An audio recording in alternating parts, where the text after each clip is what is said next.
చెక్క దిమ్మె కనబడుతోంది. ఆ చెక్క దిమ్మ పైనే ఆ చికెన్ మటన్ కొట్టేటువంటి ఆ చెక్క దిమ్మ మనకు కనబడుతోంది. ఆ చెక్క దిమ్మ పైనే వెంకటమాధవి తన భార్యని గురుమూర్తి అనేటువంటి ఈ వ్యక్తి అతి కిరాతకంగా చంపడమే కాకుండా ముక్కలు ముక్కలుగా చేసింది ఈ చెక్కదిమ్మ పైన. ఈ చెక్కదిమ్మను ఉపయోగించే ఆ భార్య శవాన్ని ముక్కలు ముక్కలుగా నరికేసి కుక్కర్లో పెట్టి ఉడికించేసి హీటర్లో ఆ వాటర్లో కూడా ఈ యొక్క మృతదేహానికి సంబంధించి శరీర మాంసాలను అందులో వేసేసి పొడిగా చేసి జిల్లెలుగూడ చెరువులో పడేశాడు. ప్రస్తుతం ఆ శరీర భాగాలను స్వాధీనం చేసుకునే పనిలో ఉన్నారు పోలీసులు. దీనికి సంబంధించి చుట్టూ స్థానికులు ఏం చెప్తున్నారు, వారు ఏం మాట్లాడుతున్నారు విందాం. ఇది అసలు సొంత భర్తే ఒక భార్యని ఇట్లా చేసిండంటే అసలు నమ్మాలా? అసలు ఎట్లా ఉన్నది పరిస్థితి, ఎట్లా ఉంది కదా, వింటుంటేనే చాలా బాధ ఉంది.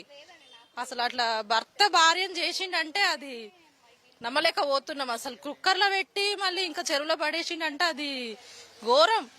అతనికి ఖచ్చితంగా శిక్ష పడాల్సిందే, ఖచ్చితంగా పడాలి.